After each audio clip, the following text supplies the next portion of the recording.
नमस्कार, स्वागत है आपका देश की बेटियों को समर्पित हमारी इस खास पेशकश में। मैं हूं आपके साथ मीना शर्मा। है हौसला तो कर बुलंद अपनी तकदीर को, कर कुछ ऐसा कि आसमां भी झुक जाए तेरे कदमों पे। देश की एक बेटी से जब अशिक्षा, कुपोषण, घरेलू हिंसा से जूझती दूसरी बेटियों का दर्द नहीं देखा गया तो उसने बेड़ा उठा लिया उनके जीवन में बदलाव लाने का और पूरी शिद्दत के साथ अपनी मंजिल हासिल करने में जुट गई। मिलिए आज के एपिसोड में हजारों लोगों की जिंदगी को बदलने वाली सुधा वर्गीस से।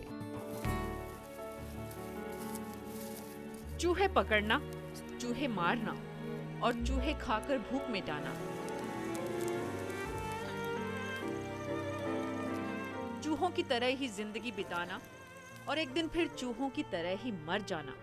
शायद सुनकर आपको हैरानी हो और ये तस्वीरें आपको परेशान भी करें, क्योंकि तस्वीरें डराती भी हैं और आंखों में आंसू भी लाती हैं, कुछ सोचने को मजबूर भी करती हैं, तो रास्ते तलाशने को प्रेरित भी।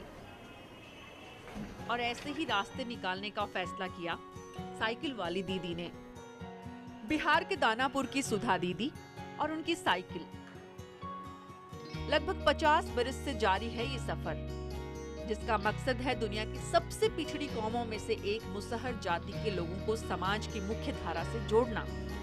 और इसके लिए सुधा दीदी ने हथियार बनाया साक्षरता को। चूहों के इर्द गिर्द घूमने वाली जिंदगियों का अक्षरों से नाता जोड़ा, गंदगी और गरीबी के अंधे कुएं से बाहर निकाला और कॉपी किताबों के सहारे किस्मत बदलने निकल पड़ी।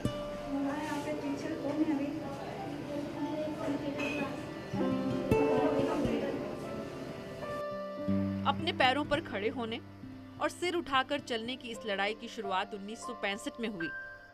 तब सुधा महज 16 बरस की थी। जिस उम्र में दूसरे लड़के लड़कियां हसीन सपने बुन रहे होते हैं, उस उम्र में केरल के कोट्टयम के एक समृद्ध परिवार में जन्मी सुधा बिहार चली आई। सिस्टर्स ऑफ नॉत्र डेम संस्था से जुड़ी सुधा ने मुसहरों की मदद के लिए हाथ बढ़ाए और फिर दानापुर के जनसौत गांव को अपना केंद्र बनाया। लेकिन मंजिल तक पहुंचने की तड़प ने कई कड़वी सच्चाइयों से भी दो चार कराया। अभी बढ़िया से पढ़ना। 21 साल तक मुसहरों के टोले में रही। शिक्षा के साथ साथ स्वच्छता, कुष्ठ रोगियों का इलाज, कुपोषण, नशा मुक्ति और घरेलू हिंसा जैसे मुद्दों पर काम किया। कोई भी काम के लिए खोज होता है उनको। लेकिन शिक्षा के क्षेत्र में एक कसक रह गई। निराशा हुई सरकारी कामकाज से। लाख कोशिशों के बावजूद कई बच्चियों ने हाथ में पेंसिल नहीं थामी, लेकिन ये बेटी रुकी नहीं।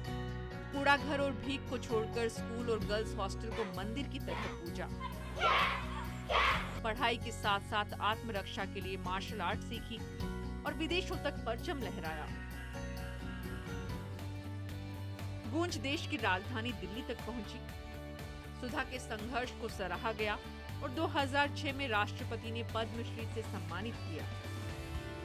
लेकिन इस बेटी को पीड़ा है कि आज भी ज्यादातर दलित बदतर हालात में जीने को मजबूर है। इसीलिए नारी गुंजन का जिम्मा संभाल रही सुधा इस लड़ाई में जुटने के लिए लोगों से अपील कर रही है।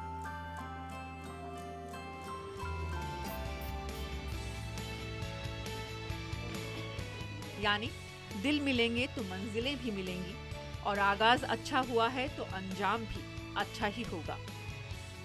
दक्षिण भारत की ये बेटी देश का स्वाभिमान है और हमें इन पर अभिमान है।